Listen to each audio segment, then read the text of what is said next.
você está. E não a gente descobrir como você está, tá? Então, vamos lá. Eu vou voltar só esse. Então, é assim. Ontem a gente falou no final esse daqui.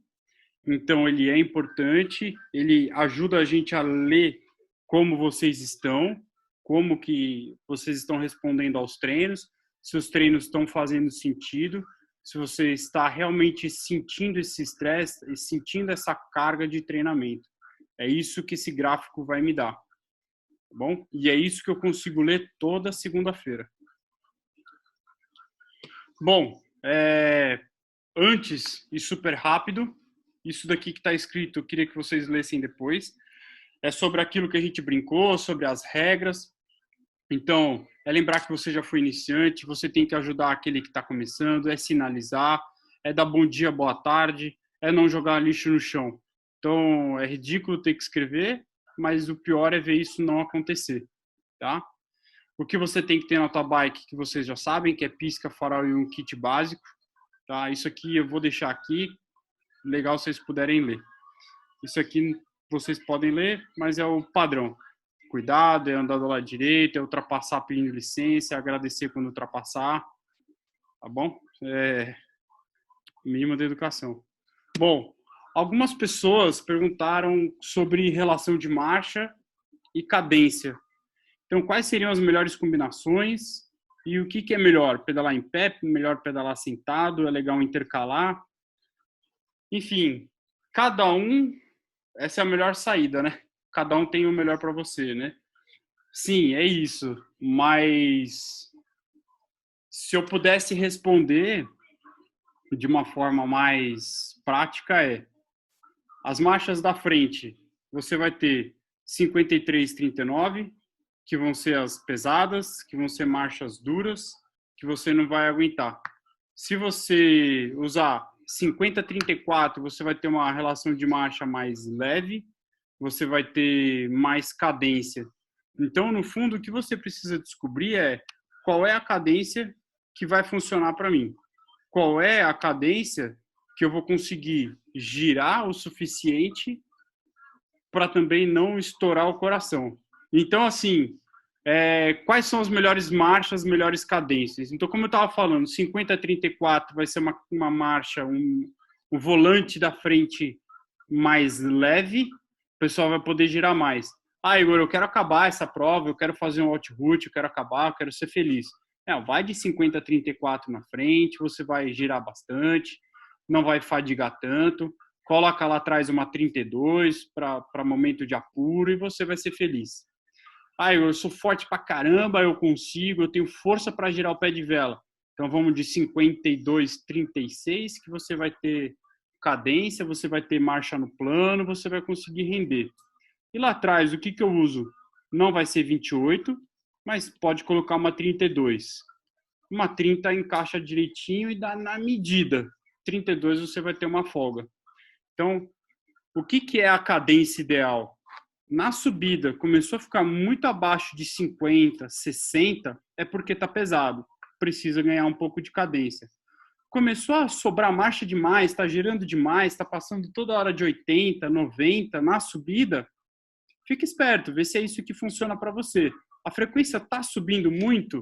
Ah, não está. Minha frequência ela continua igual. Então beleza, então manda bala, vamos manter assim. Eu, por exemplo, gosto de subir a 80, 90 e consigo subir bem. Se eu travo demais a minha marcha, putz, aí eu sinto. Aí para mim é pior. Aí eu sinto a minha musculatura. Então o que eu andei fazendo? Eu coloquei uma bike minha, coloquei 53, 39 e 30 atrás. E tá funcionando. Algumas subidas eu consigo realmente render bem.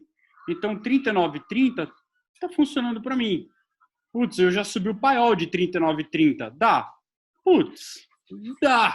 Mas tem uma hora que a bike trava. Então, 36,30 eu vou conseguir render bem. E quando ela dá aquele falso plano, é só descer para 28. Então, está sendo uma boa experiência para eu ganhar força. Mas para uma prova, talvez não seja a melhor opção. Às vezes eu preciso ter uma cartinha na manga. Então, a 36 vai me dar uma cadência melhor. Então, 53,39, que é a tradicional, ela vai ser realmente muito mais usada para quem pedala mais no plano, tá? Então, para bike de contrarrelógio, pedais mais planos mesmo. Tá, então eu fiz o expressinho aí da cadência, das marchas. E posição? Você quer atacar? Você quer pedalar forte? Então faz isso, ó. Vem para frente, baixa o tronco, centro de gravidade lá embaixo, a bike fica mais estável. Põe o corpo todo mais para frente e vai ficar perto do pé de vela, só fazer mais força. Essa força, ela faz assim, ó, ela é resultante, ela é assim, ó, o vetor ele é perpendicular ao pé de vela. Então eu posso pedalar sentado e posso pedalar em pé. Qual é a desvantagem de pedalar em pé? Você mexe mais o seu corpo. Logo, você recruta muito mais músculos. Logo, circula mais sangue. Logo, aumenta a frequência cardíaca para poder dar conta disso tudo. Então, até que ponto vai valer a pena para você? Não sei, você tem que testar. Ah, agora é bom porque alivia um pouco minhas costas, alonga um pouquinho, relaxa um pouquinho o glúteo. Ótimo, perfeito. Faça isso. Você não vai conseguir subir uma montanha de 12 quilômetros em pé. É difícil. Mas se você intercalar, naquela retomada de curva, naqueles hairpins, putz, é uma boa. Muda um pouquinho o movimento, muda um pouquinho a técnica de pedalada, muda a pegada, refresca às vezes até um pouquinho mais, vem mais vento no peito. Então essa pode ser realmente uma boa oportunidade. Então, são coisas que você tem que testar durante o seu pedal. Por isso que a gente insiste muito para as pessoas pedalarem em pé. A Val é uma pessoa que pedala em pé. Mulher pedala menos em pé do que homem. E elas vão ter mais vantagens pedalando em pé. Tem que testar mais essa posição. Às vezes elas se sentem mais inseguras pedalando em pé. Mas na subida, podem ter certeza, meninos, vai ser legal esse tipo de posição. Vocês vão ter mais potência. Então imagina que quando você fica em pé, já aquela força que você colocava mais o seu peso inteiro que você colocou em cima do pé de vela, ele vai gerar mais potência também. Lembrando que potência é força versus torque. Então, você vai gerar mais potência. Então, pedalar sentado é mais confortável, você mantém mais constante a pedalada. Tá bom? Então, é legal, sim, variar a posição dos dois. Então, quando a gente fala em treino de alta montanha, que está nessa nossa lista de perguntas, a gente pode ter deve ter várias referências. Então, a gente tem a frequência cardíaca, que vai servir como guia, a gente tem a potência, que vai servir como guia, e a gente tem um outro númerozinho, que é esse VAM, que eu vou explicar no próximo slide. E ele pode te guiar, porque o seu medidor pode não funcionar, ele pode quebrar, pode acabar a bateria, pode não calibrar. Então, a gente tem que ter outras referências para poder subir com qualidade. A gente tem que se conhecer. Então, eu tenho que saber o meu VAM, eu tenho que saber o meu FTP. Para o final do pedal, eu tenho que avaliar o meu TSS, se faz sentido, como não faz, o quanto eu devo comer, o quanto aquilo me desgastou. Eu tenho que saber qual foi o fator de intensidade daquela brincadeira, se eu passei do ponto, se eu não passei, se aquilo realmente faz sentido.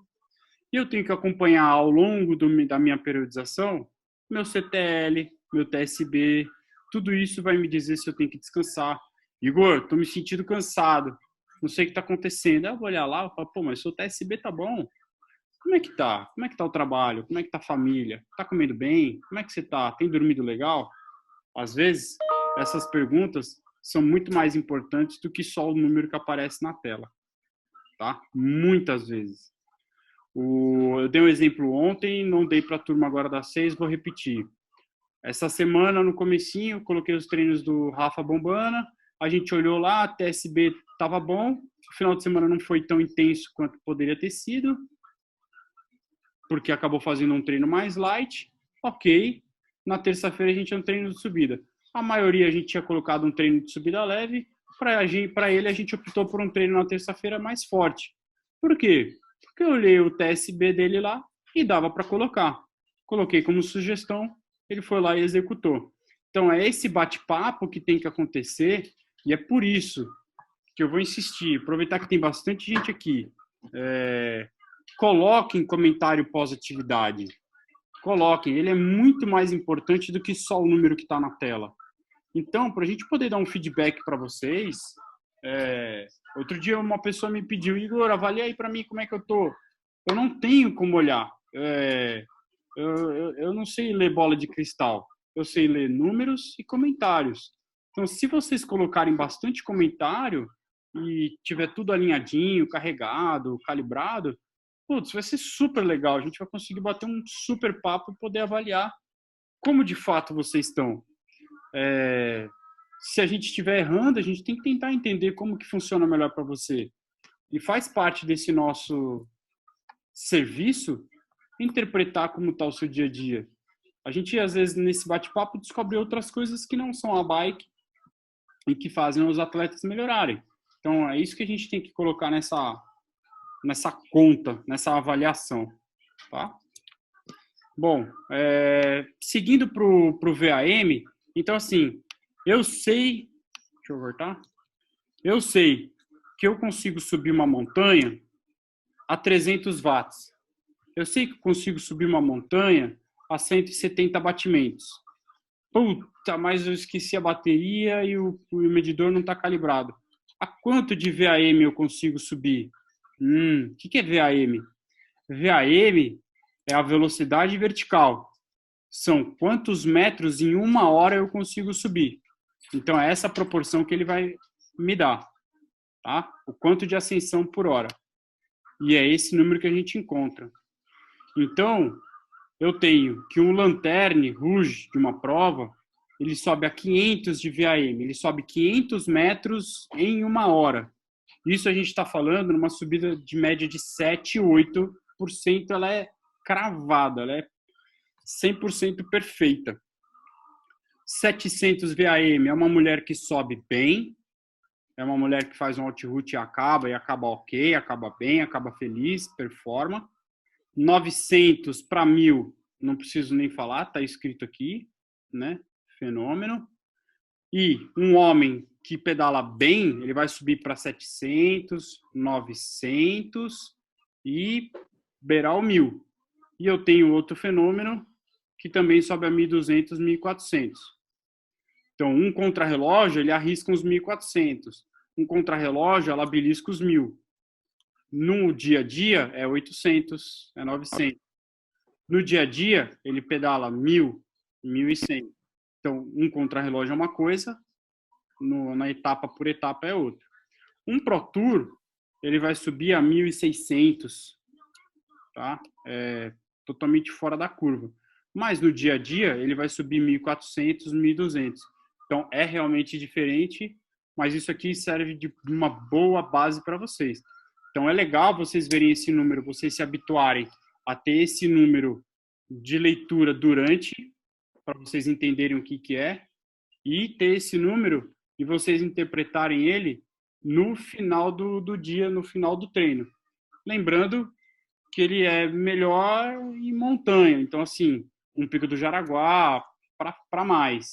Não vai ser na subida do Tira-Saia que ele vai ser uma referência, porque é uma subida curta. Então, é legal você ter para saber, mas é uma subida curta, de 2 quilômetros, que varia a intensidade bastante. Tá?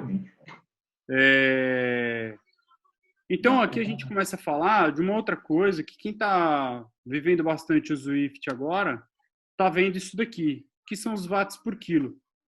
Então, os watts por quilo, eles são interessantes? Puta, é uma referência interessante? É, bastante. O que é mais fácil, perder peso ou ficar mais forte? Ficar mais forte. É mais barato perder peso, mas é mais fácil ficar mais forte. Então, vai chegando um momento que você também não consegue mais perder tanto peso e realmente a questão mais eficiente vai ser ficar mais forte. Só que não é mais forte, é mais eficiente. Então, é saber colocar a potência na hora certa e manter o seu número que você realmente vai conseguir subir aquela montanha. Então, quantos watts por quilo eu consigo colocar por quanto tempo? Então, assim, no Zwift é uma coisa, na vida real é outra. No Zwift não tenho gravidade, Então, se eu estou pesando 70 ou 75, no fundo, não vai mudar muito, porque eu não tenho a gravidade me jogando para baixo, então eu tenho uma coisa a menos para vencer. Então, a dinâmica é um pouco diferente. O que ele vai me dar ali é o número que eu coloquei, que eu vou me enganar ou não. Então, por isso que vocês têm que ser bem fiéis aos números que vocês estão colocando, tá? Então, esse VAM é legal vocês saberem, é legal vocês começarem a se habituar, é legal vocês terem de referência. Então, eu coloquei pessoas bem pontuais aqui que vocês conhecem e sabem a realidade. Então, uma vez que a gente falou do VAM numa subida, aqui eu tenho wattagem embaixo e frequência em cima. Então, fica bem claro aqui que quando eu estou falando de frequência cardíaca, ela realmente vai subir. A tendência, quando eu estou fazendo um exercício eu estou fazendo uma atividade de intensidade, a frequência ela começa a subir, ela começa a aumentar. Eu estou ficando cansado, eu estou colocando a intensidade. Então, ó, essa pessoa ela manteve a wattagem e a frequência foi subindo. Então, esse aqui explica muito bem a importância da wattagem em relação à frequência. Ah, então você está falando que frequência não funciona? Claro que funciona. Ela funciona porque eu estou vendo que eu mantive a wattagem e o meu coração foi respondendo. Ele foi ficando cansado, ele foi ficando cansado. Então, isso mostra que a wattagem usada aqui está certa. Não foi um intervalo errado. Não foi um intervalo fraco. Foi um intervalo adequado para aquilo que eu queria. Tá? Então, isso é importante. E assim como ele mostra aquela queda que a gente espera. Tá? Então, por isso, ó, 152, 155, 158. Se eu colocasse, ó, vá a 150 de batimento, aqui ela ia a 286, 270, 250. Talvez ela fizesse uma atividade decrescente de intensidade, tá? Talvez, tá bom? Então, isso é legal para vocês verem a importância de usar os dois, tá? Então, isso é a intensidade, isso me representa o cansaço. E aí, eu coloquei aqui dias acumulados, porque quando eu faço provas por etapa, ou uma pessoa que treina bastante dias da semana, a tendência é que essa frequência comece a cair. Então, por quê? Porque ela vai ficando cansada, o coração cansa, o coração é um músculo. E vai chegando uma hora que ele se cansa também. Então, ele começa a ter uma fadiga, ele começa a bater menos. E você não vai responder a estímulos curtos e rápidos, porque ele está cansado. Você pode até ter a perna, mas o teu coração não vai deixar, porque ele não vai conseguir jogar esse estímulo. Então, o que acontece? Muitas pessoas às vezes olham, quando tem uma sequência de dias, uma sequência de etapas, a pessoa olha lá e fala assim, nossa, olha que legal, eu estou na quinta etapa do Outroot e minha frequência está caindo, tô bombando, Não, você está ficando cansado, cuidado. Pega leve hoje na primeira montanha, que a frequência já não está mais subindo. Recupera bem, bebe bem, vamos ver como é que vai no dia seguinte. Então, nem sempre uma frequência baixa é sinal de condicionado. Às vezes é um sinal de overtraining, tá? Então, por isso que a gente tem que ter o comentário de vocês no comentário pós-atividade e que vocês, puta, Igor, ó, hoje frequência deu baixa, eu tô me sentindo, putz, tô pregado aqui de cansado. Opa, vamos lá, vamos voltar para a periodização, vamos olhar para o PMC, vamos olhar para o seu TSB, seu CTL e ver como é que você tá. E aí a gente começa a interpretar junto com vocês o que está acontecendo. Então, esse aqui é um exemplo de PMC, né, de Performance Management Chart. Então, ele está aqui num período de um ano. Essa pessoa ou não usava, ou estava sem usar, ou estava sem bateria, ou alguma outra coisa, e começou a marcar aqui.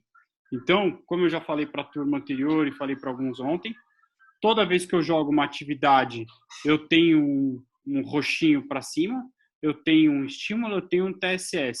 Então, todo pontinho vermelho representa o pico do TSS. Tá? Então, o CTL, que é esse azul, ele é o meu condicionamento na teoria.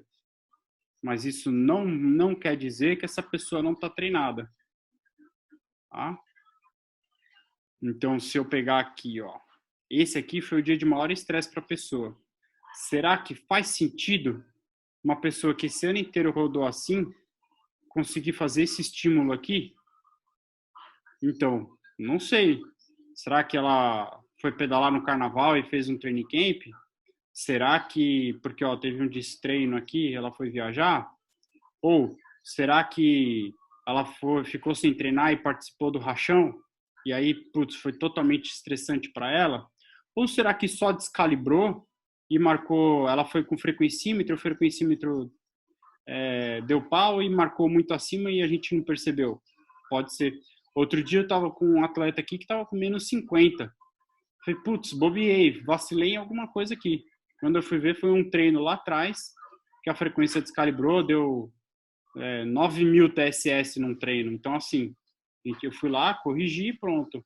O resto do performance dele estava batendo.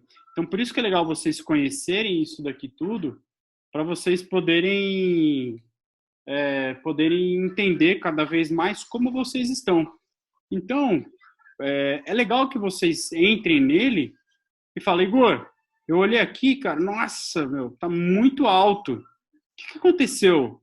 Vamos ver, olha lá para mim. Aí eu vou lá e vou olhar isso. E vou te ajudar a interpretar e ajudar a corrigir. Tá? É para isso que a gente está aqui. Então, voltando para exemplo de treino. Então, hoje, a gente tem mais de 500 treinos na nossa biblioteca. Para cada treino que eu criei, eu tenho que criar esses blocos, colocar o título, colocar a descrição, para que quando você for fazer, você siga esses passos, esses stepzinhos no seu treino, no seu Garmin, para depois, quando eu for olhar o seu treino, eu olho isso daqui, ó. É assim que eu olho. Então, às vezes eu não preciso nem olhar o título, porque quando eu abro o seu treino, coloco aqui em Summary, ele já vai me dar isso daqui. Aí fica super fácil de eu interpretar. De verdade, no fundo, às vezes, alguns treinos, não me importa tanto se a potência, que é esse roxinho, está aqui no topo do azulzinho. É claro que eu queria que tivesse mais aqui. Mas só de saber que a pessoa fez um aquecimento, chegou, fez o intervalo, desaqueceu, para mim já está ótimo. Ela já conseguiu fazer uma das partes que eu queria. Depois, eu vou olhar aqui para ver qual foi a intensidade. Tá? Aqui eu coloquei aquecimento curto e intenso. Provavelmente é uma pessoa que pega a cidade, deve ter sido algum farol, alguma coisa. Aqui é a mesma coisa. Então, tá vendo? São essas coisas que a gente tem que tentar entender o que acontece. Às vezes a gente tem que, né? Como vocês estão há bastante tempo, a gente tem conhecimento de quem é quem, o que faz, o que não faz. A gente já sabe se a pessoa vai pedalando ou não. Eu acho que o Maradei até tá aqui, né? No chat, aqui na lista. Uma vez eu brinquei com ele. Falei, tá aqui, ó. Ô, Marada, lembra que uma vez eu falei para você? Falei, pô, Maradei, seus treinos são mais fortes na ida até a USP do que o treino em si. Então, tinha uma época que ele ia com a Alê e o deslocamento era muito intenso, era muito rápido, era muito tenso para ele. E com isso ele conseguiu acreditar que ele realmente conseguia fazer ainda além do treino. Então foi legal porque a gente conseguiu mostrar através do gráfico o quanto ele conseguia chegar, o quanto aquilo era possível para ele. Então são essas coisas que são interessantes. Esse gráfico eu já mostrei para a galera da 6 e repeti aqui para vocês poderem ver. O que será que é isso? É bate-papo, deixa eu ver. Vou deixar aqui, qualquer coisa eu vejo aqui. Besteira. Bom, então, esse aqui é um resumão. Eu já falei ontem, falei para a galera da 6. Não vou falar. Vou pular para esse, que a gente fez esse ano. Ele é extremamente completo. Extremamente. De verdade mesmo. Eu nunca vi nem em algum livro, uma coisa assim, com tudo junto. Então, o que acontece? eu tenho uma dificuldade que é, quando eu vou montar o treino, eu tenho que escolher. Ou eu monto ele com base potência, ou com base frequência, ou nenhum dos dois. E aí eu tenho que escrever percepção de esforço. Então, o que a gente tem feito é, eu coloco como base a potência, porque a leitura é melhor. Eu consigo, como hoje a nossa maioria usa medidor de potência, a gente teve essa iniciativa de fazer dessa forma. Então, o que eu consigo? Eu consigo ler melhor. E na nossa descrição, eu coloco qual é a frequência e qual é a percepção de esforço. Às vezes, sim, tem uma dificuldade do aluno que está começando pegar esse jeitão, pegar esse começo, e por isso a gente criou isso, e por isso essa aula está gravada, para vocês poderem entender futuramente. Então, eu consigo entender esse meu Z1, esse meu Z2, esse meu Z3, 4, 5, 6, 7, o que ele é, percepção de esforço que ele é. Então, eu coloquei duas percepções de esforço. A nossa, a minha, a que eu considero, e essa é a do Kogan, que é o criador dessas zonas. As de frequência, as de potência, e aí aqui, de acordo com a tabela do Kogan, que é a que vocês mais vão encontrar em livro, o quanto você aguenta em cada tempo. E isso é uma coisa que dá para a gente perder bastante tempo numa outra ainda, se hoje eu não conseguir, que é o tempo que cada um aguenta. Então, talvez eu aguente Z3, 30 minutos, outra pessoa aguente 1 hora, outra pessoa aguente 20. Então, isso é o meu tempo de fadiga, o quanto eu aguento ficar dentro daquele estímulo, o quanto eu aguento sofrer naquela situação. Então, cada um vai ter uma resposta. Cada um aguenta um determinado tempo. E esse tempo de fadiga, realmente, eu acho que é a nova métrica, né, que deve vir num futuro.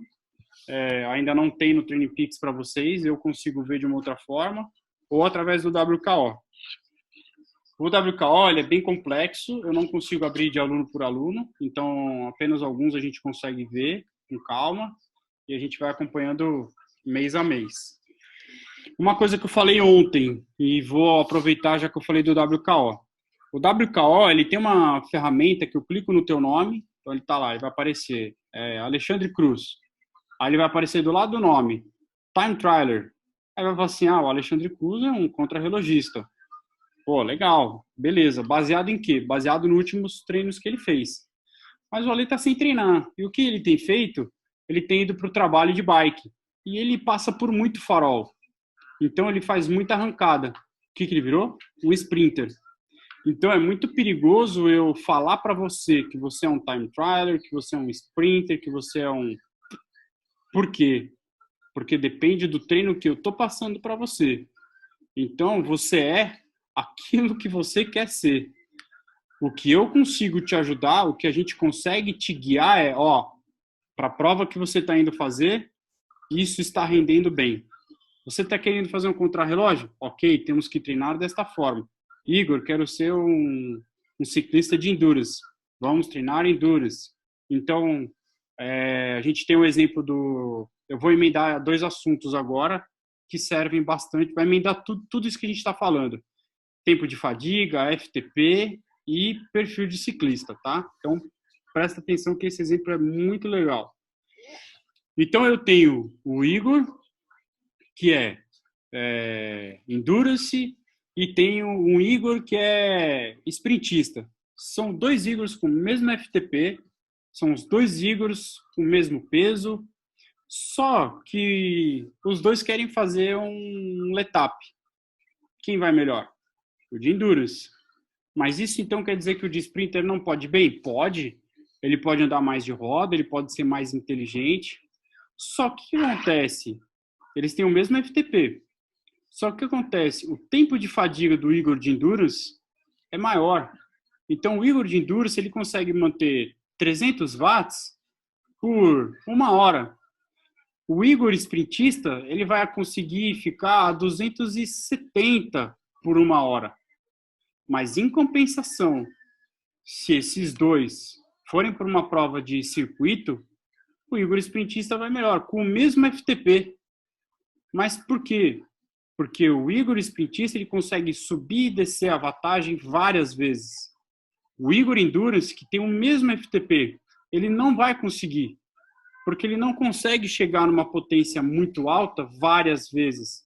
Ele não consegue queimar vários fósforos a 500 watts. Ele consegue várias vezes a 400. O Igor sprintista aguenta 10 vezes a 500 e ainda faz uma chegada. Então, eu tenho um exemplo prático que é muito legal. Uma vez a gente foi fazer uma 9 de julho e eu falei, Cerise, vem na minha roda, eu vou me matar para você e você faz a chegada, tá? Só fica aqui na minha roda e a gente se diverte. Beleza. Eu fui a prova inteira. Para sustentando, fechando fuga, sempre lá na frente. Falei, Cerise, fica na minha roda. Cerise, fica na minha roda. Vai dar certo, a gente vai conseguir. Então, assim, todas as vezes que tinha uma aceleração, eu ficava na frente. Chegou uma hora que eu não aguentava mais. E ele todas as vezes lá, recuperando a fuga junto comigo. Quando chegou no final, faltando, 3 quilômetros, 4 quilômetros, o Dario, que treina com a gente, foi lá e acelerou. Eu não tinha mais perna para chegar lá. Mas o Cerise, que aguenta várias vezes ir de volta, foi lá, chegou na fuga que o Dario, que é do nosso, fez, e ainda fez a chegada. Então, assim, são perfis físicos, são perfis diferentes que, treinados, conseguem render. Então, por isso que eu falo, cada um tem um estímulo, cada um tem um biotipo, cada um responde bem fisiologicamente, né? Cada um responde bem de uma forma, e por isso que cada um é um, por isso que cada um tem um jeitão, por isso que cada um vai bem de uma forma em determinada prova. Então, se eu for fazer uma prova de mountain bike, eu vou fazer uma prova de maratona e não uma prova de circuito, porque eu não vou render. Mas eu gosto de fazer prova de circuito, então eu vou fazer, mas eu sei que eu não vou performar. Então, são esses conhecimentos que a gente tem que ter para poder pôr em prática. Então, teve um output que o Cerise foi fazer, ele decidiu fazer próximo da prova, faltando 3 meses mais ou menos, e ele tinha, vou colocar 200 para ficar um número fácil. Ele tinha lá 200 watts de FTP. Pô, 200 watts de FTP? Putz, estou bem, estou indo bem, Igor. Romeiros eu ando bem, circuito eu estou andando bem. Putz, então vamos lá, vamos fazer o Outroot, né? Vamos. O Cerise não tem perfil de ciclista de endurance. Ele não tem um perfil de ciclista de etapa, de ciclista de prova por etapa. Mas ele gosta. Ele queria fazer. Ele estava com vontade. Então ele tem que ir fazer. Então o que a gente sentou e conversou foi, você vai fazer a prova, eu vou ter que mudar o seu treino, a gente vai parar um pouco com os treinos de alta intensidade. O que aconteceu com ele? O FTP dele caiu. O FTP dele caiu, mas eu aumentei a curva de fadiga dele. Então, se antes ele iria fazer a prova sustentando uma vantagem baixa, porque ele ia dar vários estímulos, ele ia subir, descer, subir, descer, subir, descer. Agora, com o treino que a gente colocou, eu aumentei essa vantagem de subida. Então, antes ele faria assim, 210, 150, 210, 150. E aí ele ia acabar a montanha a 150. Do jeito que a gente treinou, eu consegui fazer a vantagem dele ficar em 180, cruzeiro, e foi até o final. Então a gente não melhorou o FTP, ele piorou o FTP, mas ele aumentou a curva de fadiga dele. Então, por que eu estou falando isso? Porque nem sempre o FTP é a melhor coisa do mundo. Não é só nisso que vocês têm que ficar presos, vocês têm que saber qual que é. Então, o que eu quero ser? Eu quero ser um levantador de peso, eu quero fazer só um levantamento de 100 quilos, ou eu quero fazer 5 repetições de 80 quilos? Não sei. Então, nem sempre o cara que levanta 100 quilos numa só é mais forte. Às vezes aquele cara que faz 5 de 80 é mais forte para mim. Então é isso, tá? Então espero que tenha ficado legal esse exemplo e bem prático. Então depois vocês olhem esse gráfico, ele é bem legal, ele é bem interessante, tá? Aqui, eu queria ter achado ontem, eu não achei esse. Ele é bem legal. Ele fala muito o quanto eu aguento em cada zona, em cada distância. Então, eu tenho valores de IF. Então, o quanto de IF para cada treino, o que ele representa. O valor de TSS para cada pedal. Então, isso aqui vocês podem ler. Acho que eu posso perder tempo falando outras coisas. Isso aqui dá para vocês lerem, está bem explicativo. E é nisso que eu me guio quando eu chego para vocês e falo, ó, você está falando que o treino foi leve, mas deu 0,85. O que está acontecendo? Alguma coisa está errada. Ou o seu FTP está muito baixo, ou o treino foi muito duro e você não está querendo assumir para mim. O problema não é para mim, o problema é para você, porque você está se enganando no treino. Está fazendo um treino, às vezes, leve e achando que está super forte.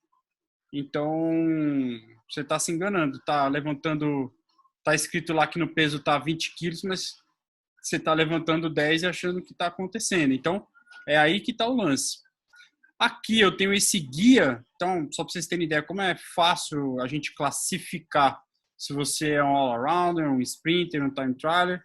É fácil, é só olhar o seu FTP e colocar na tabela. Só que não é bem isso. Por quê? Porque é justamente isso que eu falei. É o tempo de fadiga, tá? Então, nem sempre aquela definição ela é real. Então, não se enganem com essa classificação, tá? Aliás, ela é perigosa. Ela pode te limitar, tá bom? Bom, esse treino aqui eu queria discutir com vocês. Ele é bem legal. Ele é um treino lá, aquele treino controle. Então, alguns têm dificuldade de fazer, alguns têm dificuldade de interpretar. E eu queria mostrar ele para que vocês pudessem entender o que ele é, para que ele serve. Então, aqui eu tenho a fase de aquecimento, que são aqueles 5 tiros de 1, né, progressivo, para aumentar a frequência cardíaca. Ele me importa, mas nem tanto. Então, a frequência aqui subindo, a potência também. Aqui eu tenho aquele de 5, que tem que ser mais forte que os demais. Aqui eu tenho de 10, essa pessoa conseguiu colocar uma potência já constante, a frequência foi subindo aos poucos. Então, esse atleta aqui está super bem treinado e entrou com uma cadência aqui super constante. Veja a diferença de velocidade. Por isso que não dá para treinar por velocidade. Ó, a diferença daqui e daqui. Deve ter sido na ciclovia, provavelmente, que deve ser o retorno. Tá? Então, assim, por que fica fácil para eu entender? Porque eu já conheço o que acontece nos treinos, né? E aqui o de 20. A pessoa fez, frequência foi bem progressiva, mas a wattagem não, ó. A wattagem foi bem constante. Então, isso também prova para a gente a importância ou o valor que tem treinar com a potência. Se eu fosse na frequência, a pessoa ia ficar aqui, ou ela já ia entrar de cara aqui e no final do treino ia cair. Então, essa é a vantagem de treinar com medidor de potência e frequencímetro. Então, com certeza, essa pessoa aqui não tem 275 watts para os 20 minutos. Porque ela fez estímulos de 1, de 5, de 10 e de 20. Só que além de ser um treino controle, um treino padrão que a gente gosta de repetir para poder comparar sempre que vocês quiserem, esse aqui é um belo treino que simula muito bem uma prova. Onde você chega, tem as retomadas, tem aquele começo de prova que é uma adrenalina, aí sempre tem um grupinho que acelera, aí você se situa no seu grupo, você se encaixa num grupo, e aí, ou você sobra e encontra o grupo de trás e puxa, ou você fala, putz, esse grupo aqui para mim tá moderado a fácil, eu vou puxar a turma. E vai fazer isso daqui. Então, isso aqui simula muito bem o que acontece numa prova, Por isso que a gente tem ele, por isso que eu ponho uma vez por mês, por isso que ele tem que ser feito, por isso que ele é de intensidade, ele é muito completo, ele tem todos os estímulos, ele tem anaeróbico, ele tem aeróbico, ele tem uma fadiga total aqui. Eu prefiro que uma pessoa chegue nesses 20 e quebre aqui faltando 2, 3, 5 minutos até do que às vezes chegue assim, ó, tão inteiro. Essa pessoa aqui podia ter feito talvez um pouquinho mais de força. Pela frequência ter ido tão progressiva, talvez essa pessoa pudesse ter entrado com uma potência um pouquinho mais forte, a frequência já ia começar mais ou menos por aqui. Então essa pessoa podia sim ter começado um pouquinho mais forte. Então esse treino é legal, esse treino é gostoso de fazer, ele rende muito bem, ele é duro, tá? E eu acho que ele também quebra muito bem psicologicamente, tá? Assim como o de FTP, tá? Bom, eu acabei aqui, eu vou para as perguntas, a gente tem 30 minutinhos aí qualquer coisa depois eu dou uma, a gente junta outras perguntas para a semana que vem, vai fazendo. Se quiserem deixar uma vez por semana, a gente vai mantendo. Bom, eu vou ler de uma maneira rápida para vocês terem ideia quais são as perguntas. Eu vou ler a pergunta rápido e responder rápido. E aí a gente perde mais tempo nas outras vezes em que a gente se encontrar, para eu poder, de repente, perder mais tempo dentro do assunto. E às vezes a gente vai tendo outras dúvidas. Até eu posso ter dúvidas e ter que ler alguma coisa nova para vocês, tá? Montar uma outra coisa. Então eu tenho uma primeira pergunta aqui. Assim como ontem eu tive uma pergunta interessante, que foi: Igor, na verdade nunca entendi nada do TP. Espero que essa pessoa ontem já tenha aprendido mais. São essas coisas básicas e espero que ela tenha entendido. E aí outra pergunta desse primeiro aqui hoje foi: por que sou fraco? Bom, às vezes você se acha fraco. A pergunta foi num tom engraçado, mas se a pessoa escreveu porque pensou em algum momento. Então, assim, depende. Você é fraco para quê? Você é fraco para uma prova de circuito? Você é fraco para uma prova de endurance? Ou você é fraco do lado daquele teu amigo, daquele teu bairro? Então, depende da referência que você tomou. Cuidado, nem sempre você é aquilo que você põe na tua cabeça. Ache aí um propósito, ache um objetivo, tenho certeza que realmente você é bom em alguma coisa e você vai conseguir melhorar ainda mais. Como identificar o perfil do ciclista olhando o Training Peaks? É isso aí que eu falei para vocês há pouco. Eu consigo ver através, principalmente do tempo que vocês mantêm, principalmente por esse treino de controle. E batendo papo com vocês. Então, são vocês que vão me ajudar a decidir e a interpretar quem você quer ser, o que você quer ser, o que eu gostaria de melhorar. Isso sim para mim é um bom ciclista. Tá? No fundo, um exemplo que eu sempre dou assim é: eu pedalo há anos. E aqui é diferente dos Estados Unidos, por exemplo, que você tem lá prova de contrarrelógio, tem circuito de contrarrelógio, circuito de mountain bike, circuito disso aqui, circuito de aquilo lá. Aqui não, cada hora a gente tem uma prova. Se eu fosse depender de contrarrelógio, por exemplo, eu ia fazer 2 provas no ano. Então eu gosto de fazer mountain bike, gosto de fazer 6 horas, gosto de fazer circuito. Eu faço de tudo um pouco. Gostaria de ser o melhor em alguma coisa. Então eu vou treinar, tem Estados Unidos, por exemplo, o cara treina só contrarrelógio. Aqui não, a gente quer fazer de tudo, tem bike de tudo. Então é outra pegada, é outro estilo, né? Então são vocês que têm que definir mesmo, tá? Qual o melhor treino para aumentar a força? Confira lá o nosso podcast, entra lá no Spotify, coloca lá #LRF Ciclismo, já tem um episódio do Renatão, segunda-feira sai do Marcelão, da Planet, lá vocês vão ter mais informação, mais do que o que eu vou falar aqui, tá? Então percam tempo lá escutando, que é mais legal. Aqui eu vou acabar não explicando tudo e da melhor maneira. Gosto de subidas curtas, mas as longas meio que me apavoram. É coisa de técnica, musculatura ou tudo isso? Então, é perfil, é técnica e jeito. Eu não gosto de fazer tiro em subida curta, mas se eu não treinar, eu vou ficar para trás. Eu rendo bem em subida longa. Beleza, mas você vai ter que treinar a subida curta, porque senão num letap, você vai ficar ali na subida do lajeado. Então você tem que treinar. É onde eles vão abrir, é onde eles vão sair de você. Então você tem que saber o quanto você tem para dar, o quanto de frequência você chega, o quanto de vantagem você tem para chegar. Então, por isso que tem que ir no simulado, por isso que tem aquele treino que às vezes a gente faz lá, o sub 3 horas, o sub 3 horas e meia, porque é ali que você vai aprender o teu limite.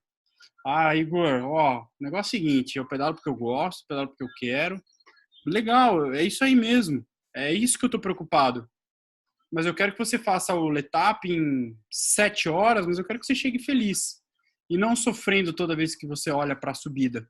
Eu quero que você olhe para a subida e interprete assim, pô, legal, aqui eu subo a 200 watts e subo feliz, subo tranquilo, chego lá, paro no apoio, vou comer lá minha paçoquinha e beleza, segue o jogo.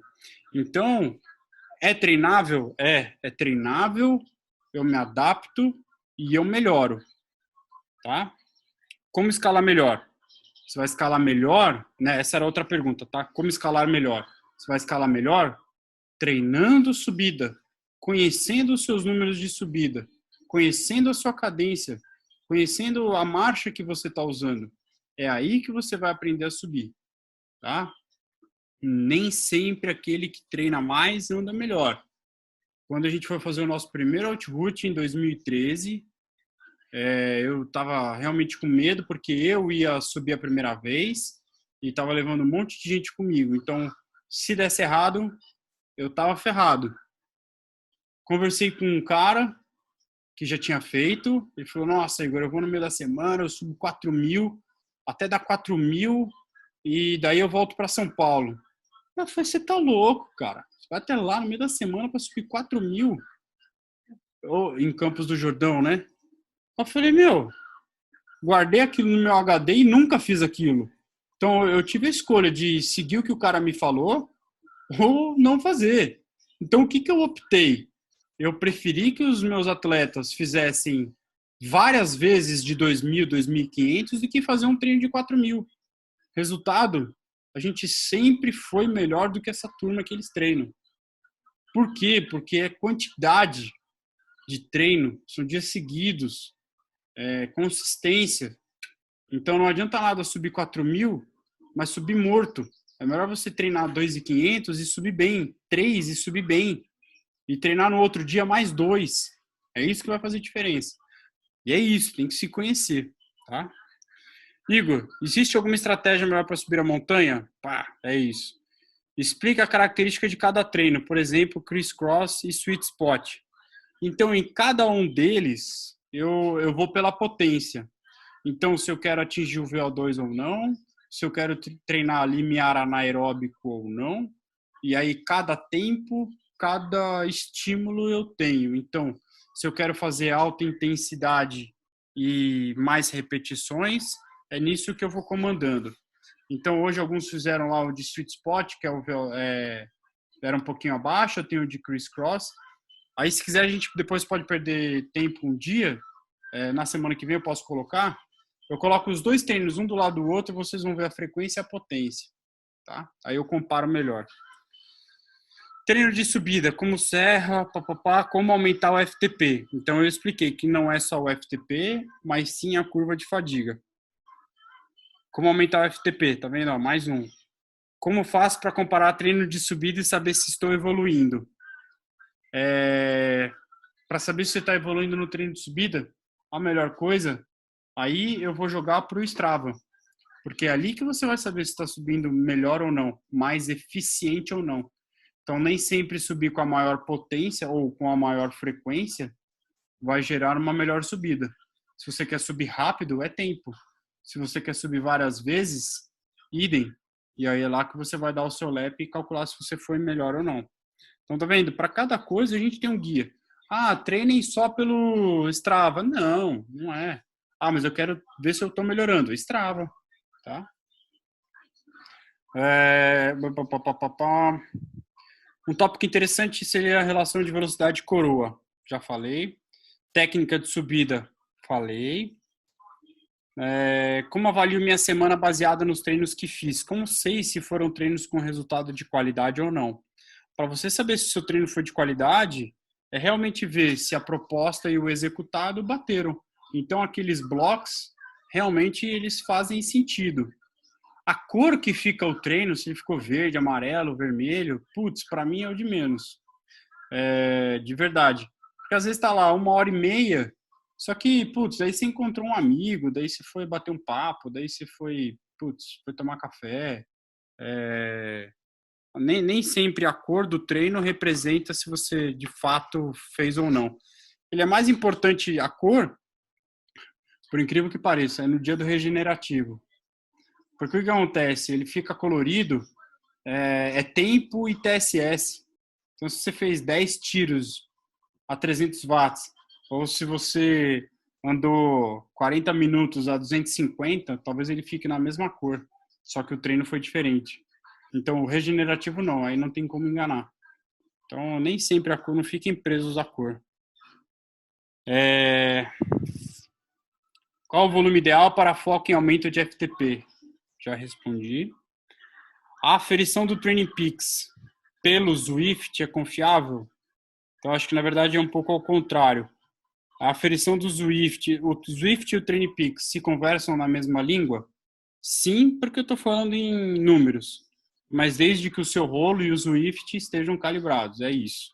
Então, se o seu rolo, o seu medidor está calibrado, tudo que ele lê do Zwift é igual. Agora, talvez a pergunta tenha sido mais na direção de. Então, beleza, eu estou treinando mais agora pelo Zwift, eu diminui o volume, então tudo que o Training Peaks está lendo agora é verdade? Então, ele é. Por isso que eu falei no começo, e falei até em algum podcast, que a gente agora mudou, né? Diferente de muitos treinadores, eles começaram falando, estamos fazendo mais treino de endurance, treino regenerativo, treino leve. Aí a gente estava conversando no começo, eu, Lipeco, falei, cara, quer saber? Eu vou colocar treino de qualidade, meu.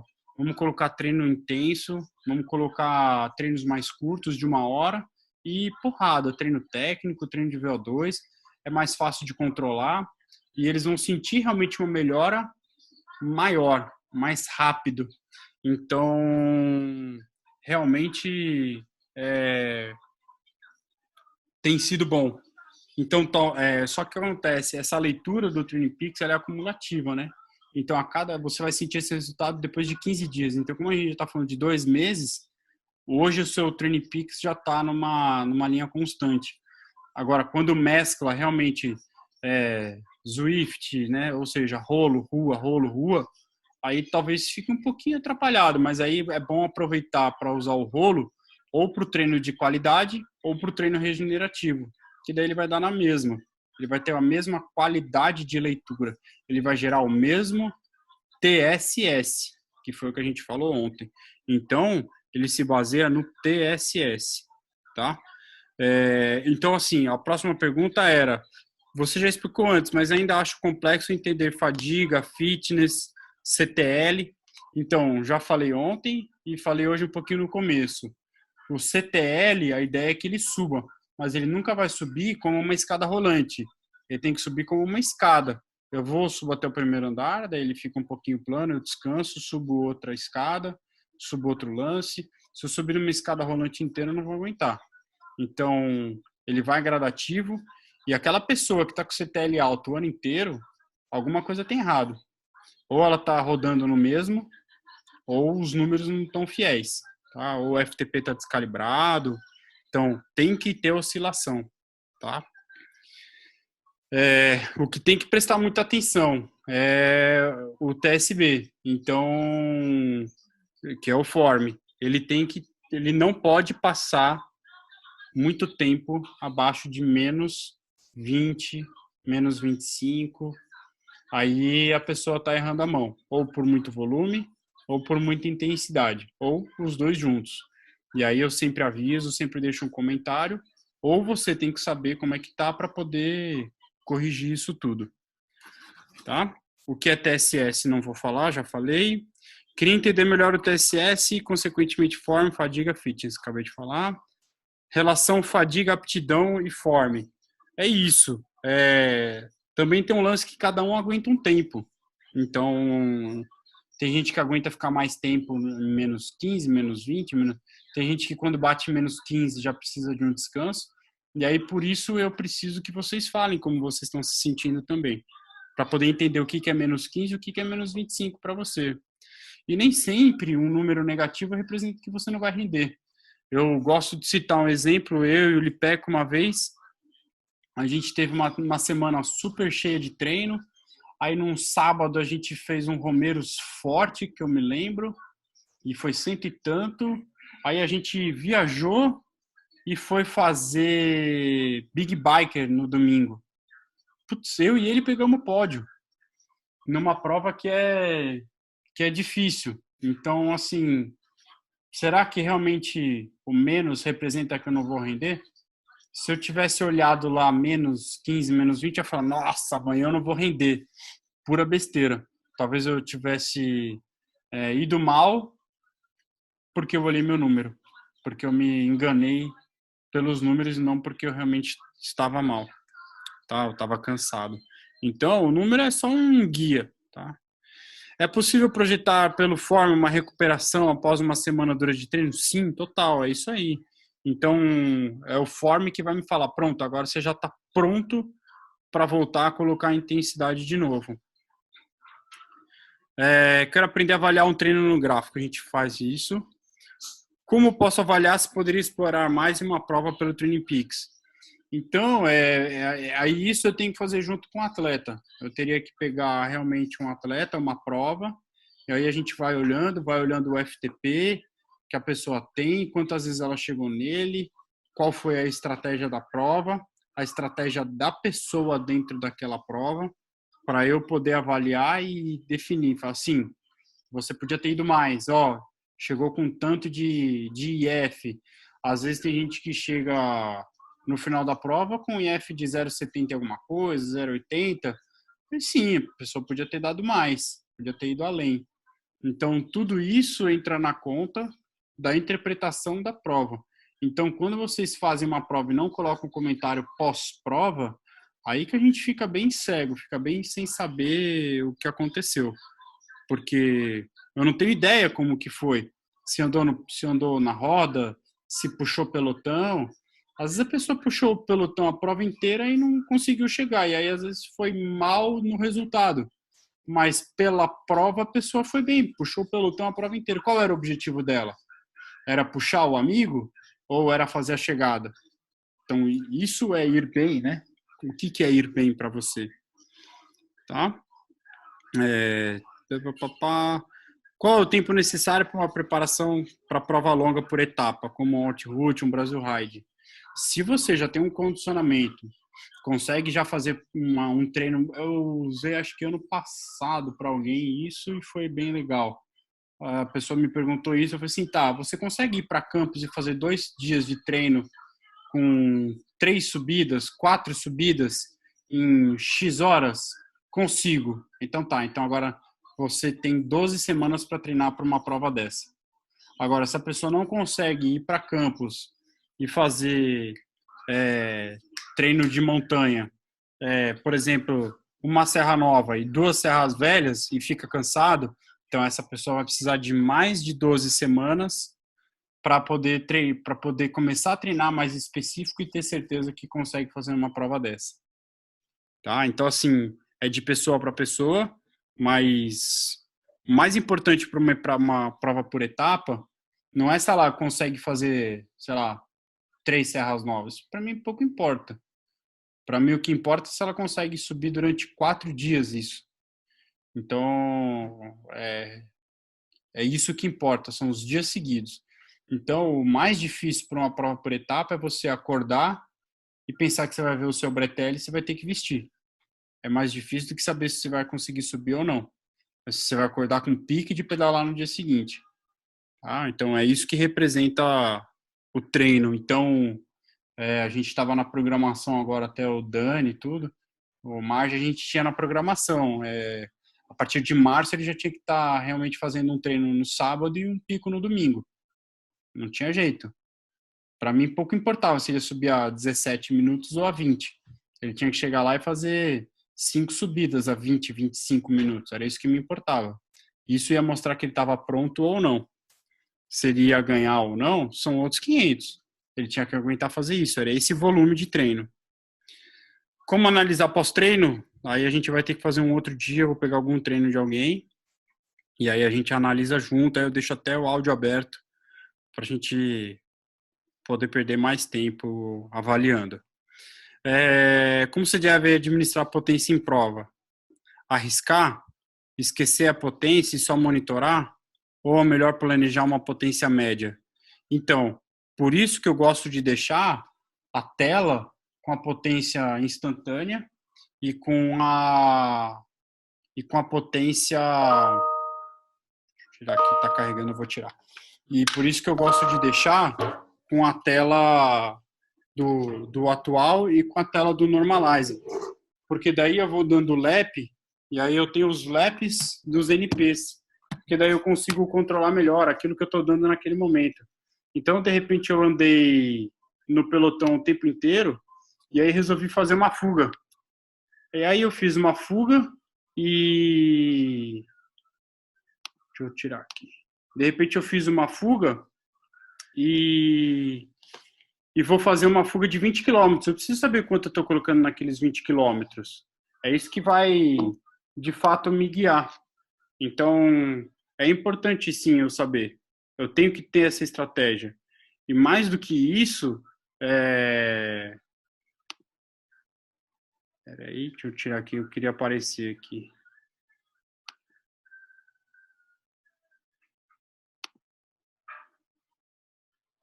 Stop sharing ali em cima. Oi? Stop sharing ali em cima, na parte de cima do monitor. Não tô conseguindo, não tá aparecendo aqui. Agora eu tô vendo vocês. Vocês estão me vendo? Estão me vendo? Sim, sim. Mas ainda tá com a apresentação. Tudo bem. Fica chique. Bom, então é isso. Eu preciso entender o quanto eu tenho para dar. Às vezes eu posso passar... Às vezes eu tenho uma prova de 100 quilômetros e eu quero fazer uma fuga nos 20. Eu quero fazer uma fuga nos 20. Eu preciso saber o quanto eu tenho para dar nos 20. Então, tudo depende da minha estratégia. Tudo depende daquilo que eu quero fazer. Ah, não, eu quero todo o topo de subida, eu quero dar uma porrada para acabar com todo mundo. Então, eu tenho que treinar isso. Eu tenho que treinar ficar dando porrada em toda a subida para acabar com todo mundo. Então, essa é a sua estratégia. É isso que você vai fazer para poder ganhar ou para você poder performar melhor. Tá? Como se deve administrar? Eu falei como criar o Annual Training Plan, ou como criar o ATP. Então, essa é uma ferramenta do Training Peaks. Eu já tentei usar várias vezes, mas ela é muito complexa, porque se eu for criar um Annual Training Plan para cada um, aí hoje você não treinou, porque você teve que levar teu filho na escola. E aí amanhã você ficou gripado. E aí você encontra, aí eu falo, ó, então beleza, vamos fazer um regenerativo, essa semana a gente vai mudar. Mas aí você encontrou uns amigos, falaram, não, a gente vai fazer um Romeiros. Aí você foi e fez um Romeiros, pronto, já destruiu o Annual Training Plan. Então é mais fácil a gente desenhar na mão do que realmente desenhar assim, deixar cravado, sabe? Eu gosto de deixar mais flexível e aí eu vou guiando muito mais pelo CTL de cada um, tá? Eu acho mais fácil, acho mais fiel. Senão com o ATP eu vou enrolando e não fica legal. Eu uso como guia paralelo. A gente tem, eu, Lipeco, a gente tem no paralelo o quanto a gente vai, cada mês, o que a gente vai guiar para cada um. Então, a gente tem lá pessoas que vão fazer essas provas, essa periodização. Pessoas que vão fazer essa prova, essa periodização. Então, para cada tipo de prova, a gente coloca uma periodização padrão E aí, quando a gente vai colocar o treino para cada um, a gente vai colocando específico. Eu tiro um, ponho o outro, troco os dias da semana. Aí eu vou mudando, tá? Então, é isso que a gente faz. Quem quiser criar o seu próprio Annual Training Plan, eu acho legal. Se quiser. Tem vídeos do canal do Training Peaks que eles ensinam até a fazer. Se você quiser criar o teu, é legal. Mas aí tem que ficar editando bastante. Então, assim, perde-se um bom tempo para mexer. Fazer um bate-papo sobre como se preparar para as provas. É legal, uma ideia é legal a gente fazer um bate-papo. Tática para a prova de um dia. Posso falar? Periodização e overtraining. Então, assim, eu já falei um pouco sobre overtraining hoje. Então, os sintomas clássicos de overtraining, né? Eles são perda de apetite, falta de sono, cansaço, começa a não render mais, você coloca a potência, ela não chega e a frequência já não sobe mais. Então, isso são os sintomas clássicos de overtraining. Só que mais importante do que só os sintomas, que são vocês que vão colocar lá, porque eu não sei se você está sem sono, eu não sei se você está com perda de apetite, né? Eu não estou do teu lado, mas o que eu consigo olhar é o seu TSB. E aí ele sim vai me guiar. Então, quando a pessoa começa a chegar com vários dias menos 25, menos 30, menos 35, eu vou lá e falo, ó, tá acontecendo isso, essa semana tem que ser leve. Então, vira e mexe, eu coloco para alguns lá na segunda-feira, falo, ó, essa semana tem que ser leve. Troque 2 pedais dessa semana por um pedal assim, porque tá ficando muito intenso. Então, é isso que vocês têm que saber ler, né? Por isso que eu tô falando, que é para vocês poderem ler e falar, puta, Igor, ó, eu tô com menos 35, mas tô me sentindo muito bem.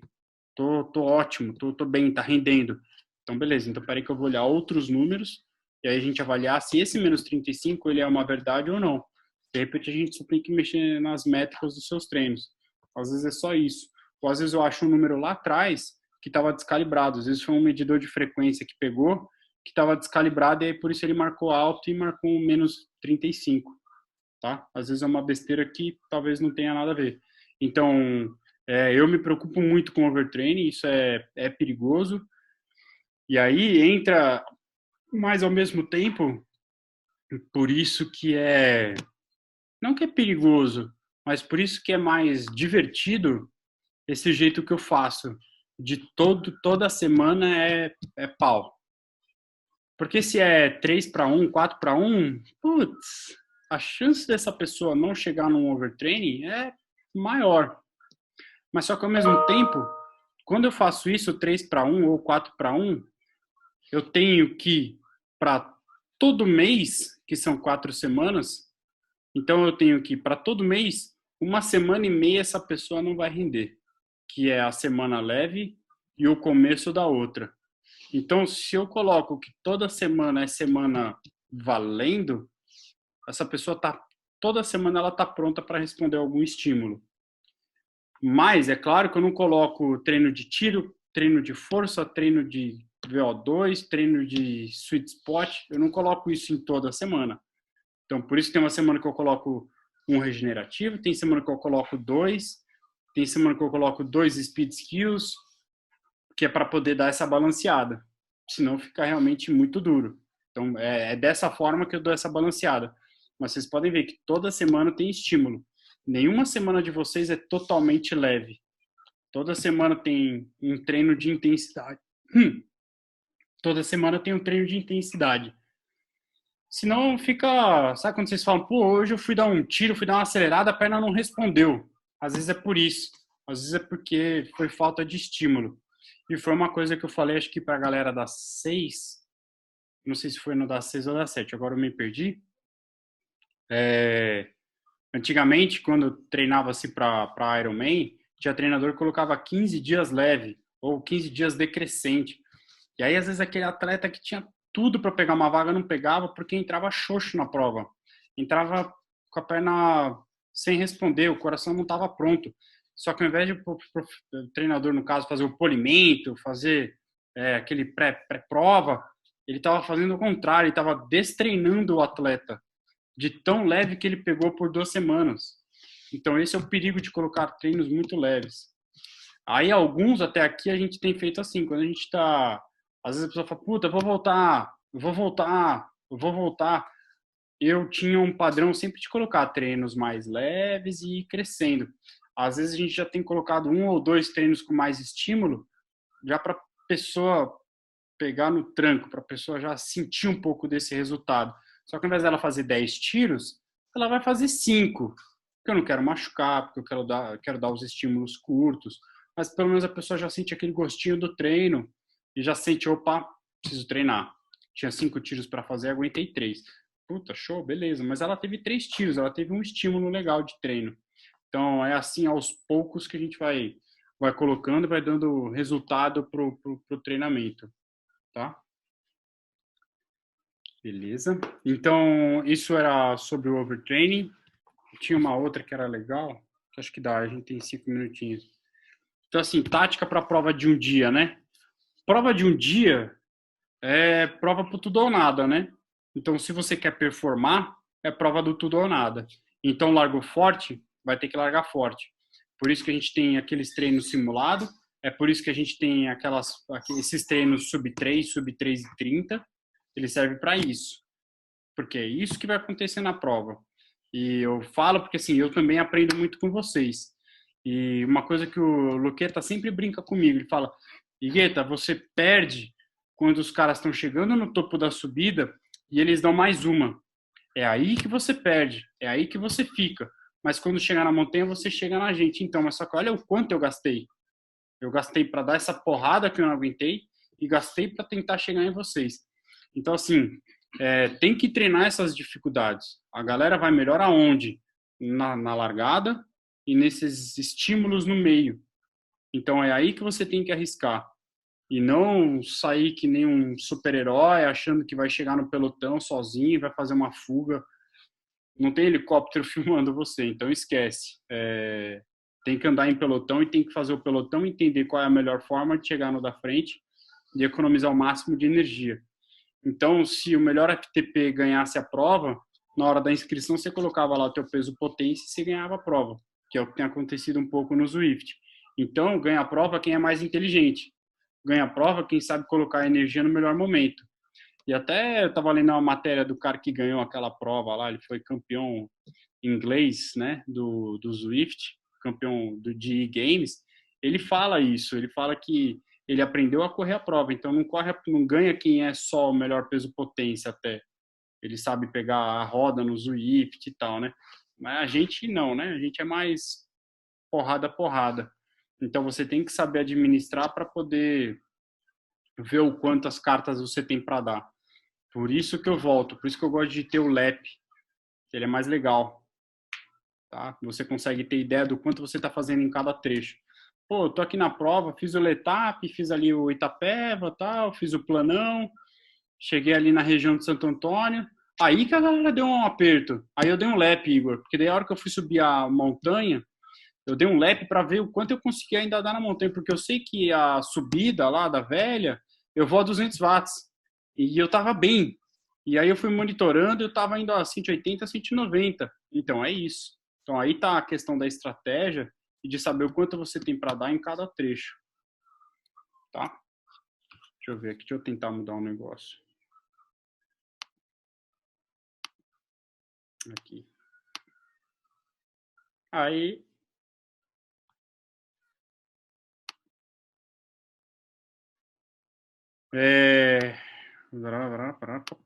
Beleza. Pessoal, deu o tempo aqui e eu vou explicar o Barca que mandou potência versus cadência versus frequência e o fator de eficiência. Eu vou explicar. Ele é legal, mas é isso. Antes eu tinha que deixar bem claro. Tá me ouvindo, Barca? Eu vou explicar, mas é que antes de explicar ele, eu tinha que deixar muito claro o que é o FTP, a importância do FTP e a importância do limiar de frequência também estar correto. O que ele quer dizer aqui? O quanto, né, o potência e eficiência. Ele quer dizer o quanto eu fui eficiente naquele meu limiar aeróbico ou anaeróbico. Então, Só que para isso, ele tem que estar, o meu FTP tem que estar em linha com o meu limiar, o meu L2. O que eu imputei de wattagem e o que eu imputei de frequência. Então, no próximo, eu vou pegar um treino e vou sublinhar para vocês, vou selecionar o trecho, porque se eu olho de uma atividade inteira, é uma coisa. Se eu olho só de um trecho, é outra. Então, esse número, tanto o EF como potência e frequência, ele tem que ser analisado trecho a trecho, e não a atividade inteira. Então, até teve outro dia um atleta nosso que falou assim, pô, eu olhei aqui, mas o meu EF deu tanto. Tem alguma coisa errada comigo? Eu falei, não, tá perfeito. A gente tem que olhar aqui, ó, esse trecho aqui, esse trecho de subida, que deu tanto. Então, tá perfeito, foi totalmente aeróbico. Então, é isso que ele vai querer dizer. Se o seu coração e a sua perna estão falando a mesma língua, é o potência frequência. E o EF é se o estímulo que você colocou foi proporcional àquilo que você realmente esperava, se era aeróbico ou anaeróbico, tá? Eu vou explicar sim, mas aqui acho que eu já deixei uma prévia e aí a gente olha depois em cima de um treino. Aí eu acho que vai ficar bem legal. Então, se vocês quiserem me mandar por e-mail, acho que agora eu consegui responder bastante coisa. Se vocês quiserem me mandar por e-mail, daí eu separo tudo. E aí, semana que vem, a gente pega um treino de alguém e analisa o treino junto. E aí eu deixo